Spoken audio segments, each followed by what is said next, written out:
তো দেখেন, এই ছাত্র জনতা, এই ত্যাগ, এই আন্দোলন দেশকে সুন্দর করার জন্য, একটা পরিচ্ছন্ন দেশ গঠন করার জন্য এই আন্দোলন ছিল। তারা এটা করা তাদের পক্ষে সম্ভব হয়েছে, আমাদের পক্ষে সম্ভব হয়নি। আমি এই জন্য তাদেরকে স্যালুট জানাই। আসলে এই যুবক ছাত্র জনতা যারা আছে, তাদের এখন এই ধরনের আন্দোলন করে, ন্যায়ের পথে এই ধরনের সুন্দর আন্দোলন করে সামনে এগিয়ে যাওয়ার বয়স এটা তাদের। আমাদের ওই বয়সও এখন নাই। এই কারণে আমার মধ্যে হিংসাও হয় তাদের প্রতি। এই সময় আমি কেন তাদের মতো জোয়ান থাকলাম? তাইলে তো তাদের সাথে জয়েন করতে পারতাম।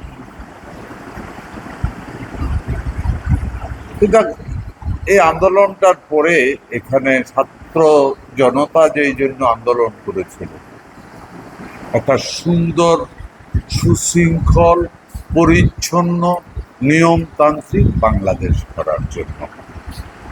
এই আন্দোলনের পরে যা ঘটে গেছে, অবশ্যই এটা সুন্দরের জিনিস নয়।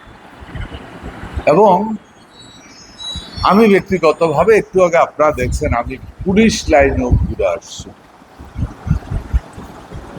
এই সব দেখে আমার কেন জানি মনে হয় যে এগুলি বোধহয় একটা গোষ্ঠী, যারা, এটা সাধারণত ইতিহাস ঘাঁটলে দেখা যায়, যখন কোনো গতিশীলরা জনতার আক্রোশের মুখে বা আন্দোলনের মুখে বা যে কোনো কারণে গদি ছেড়ে পালায়া যায়, তখন তাদের ভিতরে ধ্বংসলীলার জন্য একটা সেকেন্ড টিম রেখে যায়। আজকে আমি পুলিশ লাইন ঘুরে আমার তাই মনে হয়েছে, এটা অকল্পনীয়। এটা রাষ্ট্রের সম্পদ, এটা মানুষের সম্পদ, এটা কুমিল্লা জেলার সম্পদ।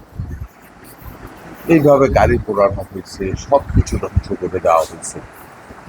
এবং আমিও ওখানে যিনি ছিল, এসপি সাহেব ছিল, আমি ওনাকে একটু বলছি যে ভাই, আমরাও সিভিলিয়ান, আমরাও তো মানুষ, হয় রাজনৈতিক করি, যেহেতু রাজনৈতিক নেতৃত্ব আছে, কিন্তু আমরাও সাধারণ মানুষ, আমরাও সুন্দরের পক্ষে। যারা এটা করেছে, আপনাদের তো অনেক ধরনের মেকানিজম আছে, হ্যাঁ, যেমন বিভিন্ন জায়গায় তাদের ক্যামেরা ফিট করা ছিল, এই সেই, যাদেরকে ধরতে হবে, এই ক্রিমিনালগুলিকে বের করতে হবে। কারণ এই ক্রিমিনালগুলিকে অবশ্যই সাজা প্রাপ্ত করতে হবে। এর যে পানিশমেন্ট তারা পাওয়া উচিত, এটা পেতে হবে। তারা যদি টিকে থাকে, তারা যদি সার্ভাইভ করে এই সমাজে কন্টিনিউয়াসলি অঘটন ঘটা।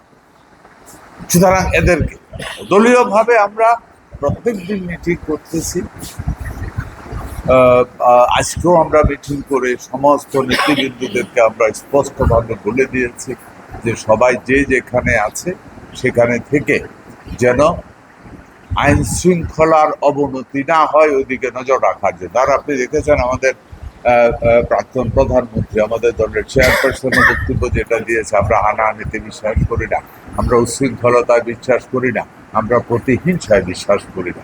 সুতরাং বিএনপির কোনো কর্মী এ ধরনের কোনো কাজের ভিতরে জড়িত হয় নাই। তারপরেও আমরা প্রত্যেকটা ওয়ার্ড বাই ওয়ার্ড, প্রত্যেকটা থানাতে আমরা ওইভাবে বলে দিয়েছি যে এই ধরনের কিছু যদি হয়, তাহলে যদিও কোনো দলের লোক, দলীয় কোনো লোক যদি জড়ায়, এ ধরনের রিপোর্ট যদি আমরা পাই, ইমিডিয়েটলি তাকে দল থেকে অব্যাহতি দেওয়া হবে।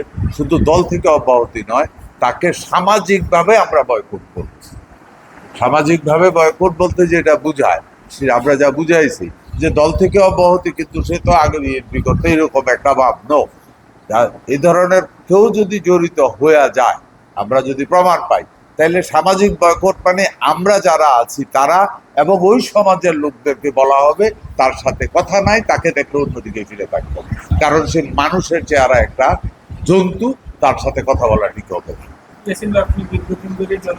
দিব, দেশটা আমাদের। আন্দোলন করেছে ছাত্র জনতা, আবারও আমি তাকে লাল স্যালুট জানাই। ঠিক আছে, আমরা ব্যর্থ, হ্যাঁ, তাদের কাছ থেকে তাদের এই আন্দোলন দেখে আজকের এখন পর্যন্ত তাদের আন্দোলনের পরে তাদের কর্ম যোগ্যতা যা দেখতেছি, গতকালকে শহর ক্লিন, আজকাল ট্রাফিক করতেছে, এই কর্মযোগ্যতা দেখে এবং ওই আন্দোলন থেকে আমার মনে হয় আমরা বোধহয় তাদের কাছে অনেক কিছু শিখার আছে। আমার মনে হইতেছে তাদের কাছ থেকে আমাদের অনেক কিছু শিখার আছে। তারা তো আধুনিক যুগের মানুষ, তারা আমাদের থেকে অনেক ভালো জানে, অনেক ভালো বুঝে, কিভাবে সুন্দর করতে হয় তারা জানে।